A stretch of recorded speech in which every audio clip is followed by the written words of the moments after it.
சேனைகளின் கர்த்தர் பரிசுத்தர் பரிசுத்தர் பரிசுத்தர்.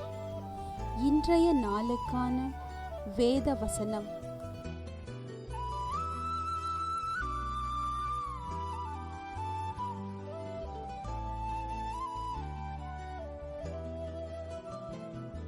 உங்கள் வெட்கத்துக்கு பதிலாக இரண்டத்தனையாய் பலன் வரும். லட்சைக்கு பதிலாக தங்கள் பாகத்தில் சந்தோஷப்படுவார்கள். அது நிமித்தம் தங்கள் தேசத்தில் இரட்டிப்பான சுதந்திரம் அடைவார்கள். நித்திய மகிழ்ச்சி அவர்களுக்கு உண்டாகும். ஏசாயா 61:7.